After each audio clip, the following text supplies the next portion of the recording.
Hi ಎಲ್ಲ ನನ್ನ ಪ್ರೀತಿಯ ಕನ್ನಡಿಗರಿಗೆ ನಮಸ್ಕಾರ. ವೆಲ್ಕಮ್ ಬ್ಯಾಕ್ ಟು ಕುಸ್ ಮಾತಾಡ್ಸ್. ದಯವಿಟ್ಟು ಸಬ್ಸ್ಕ್ರೈಬ್ ಮಾಡ್ಕೊಳ್ಳಿ ಚಾನಲ್ನ. ಒಳ್ಳೆ ಪಾಸಿಟಿವ್ನ ಸ್ಪ್ರೆಡ್ ಮಾಡೋಕ್ಕೆ ನೋಡ್ತೀನಿ. Please friends, thank you. ಇವತ್ತು ನಾವು ಮೌನದ ಬಗ್ಗೆ ತಿಳ್ಕೊಳ್ಳೋಣ. ಈ ಮೌನ ಅನ್ನೋದು a powerful weapon in our life ಅನ್ಬೋದು. ಅಂದರೆ ಇದು ತುಂಬ ಮಾಡುತ್ತೆ.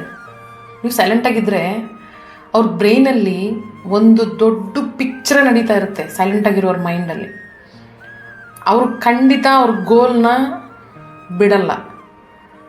ನೀವು ಶೌಟ್ ಮಾಡಿದ್ರೆ ಎಷ್ಟು ನೀವು ಆಚೆ ಬರ್ತೀರೋ ಅವರು ಮೌನವಾಗೇ ಒಳಗಡೆ ಒಂದು ಯುದ್ಧ ಮಾಡ್ತಾ ಇರ್ತಾರೆ. ಮೌನವಾಗಿದ್ದಾರೆ.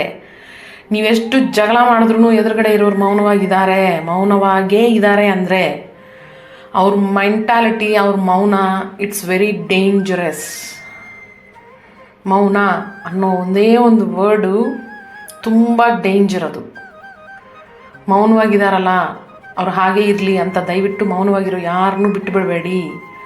ಜಸ್ಟ್ ಅವ್ರನ್ನ ಟಚ್ ಮಾಡಿ.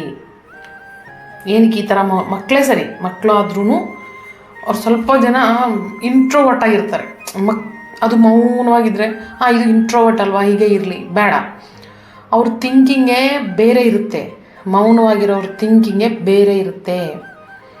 ದಯವಿಟ್ಟು ಅವ್ರನ್ನ ನಮ್ಮ ಇದಕ್ಕೂ ಒಂದು ಸಲ ಇಲ್ಲಾಂದ್ರೆ ಒಂದು ಸಲ ಆದರೂ ಸ್ವಲ್ಪ ಬೋಲ್ಡಾಗಿ ಮಾತಾಡೋ ಥರ ಅವ್ರನ್ನ ಮಾಡಿ, ಪ್ರಾಬ್ಲಮ್ ಏನಿಲ್ಲ. ಆದ್ರೂ ಸ್ವಲ್ಪ ವಿಷಯದಲ್ಲಿ ಈ ಮೌನ ನಮ್ಮನ್ನು ಗೆಲ್ಲಿಸುತ್ತೆ. ಯಾವಾಗಂದರೆ ನಾವೊಂದು ಬಿಸ್ನೆಸ್ ಇಟ್ಟರು, ನಾವೊಂದು ಕೆಲಸ ಮಾಡಿದ್ರು, ನಾವೊಂದು ಮುಂದಕ್ಕೆ ಹೋಗ್ಬೇಕಂದ್ರೂ ಈ ಮೌನ ನಮ್ಮನ್ನು ತಾಳ್ಮೆಯಿಂದ ಸ್ಟಾಪ್ ಮಾಡುತ್ತೆ. ಯಾಕಂದರೆ ನಾವು ಬಾಯಿ ತೆಗೆದು ಏನು ಯಾರಿಗೂ ಹೇಳೋಕ್ಕೆ ಹೋಗಲ್ವಲ್ಲ. ಹೇಳಿದ ತಕ್ಷಣ ಅದು ನೆಗೆಟಿವ್ ಆಗಿ ಹೋಗುತ್ತೆ. ಪಾಸಿಟಿವ್ ಆಗಿ ಯಾರೂ ಥಿಂಕ್ ಮಾಡಲ್ಲ. ಸೊ ಸ್ವಲ್ಪ ಟೈಮಲ್ಲಿ ಮೌನ ಅನ್ನೋದು ನಮಗೆ ಒಳ್ಳೆಯದು. ಬಟ್ ಸ್ವಲ್ಪ ಸಲ ತುಂಬ ಡೇಂಜರ್. ಮೌನ ಅಂದರೆ ಅಷ್ಟೊಂದು ಡೇಂಜರ್ ವರ್ಡ್ ಅದು. ದಯವಿಟ್ಟು ನೀವು ಮೌನದಲ್ಲೇ ಯೋಚನೆ ಮಾಡಿ. ಮೌನದಲ್ಲೇ ಇದ್ದೀರಾ ಅಂದರೆ ಒಂದು ಸ್ವಲ್ಪ ಯೋಚನೆ ಮಾಡಿ.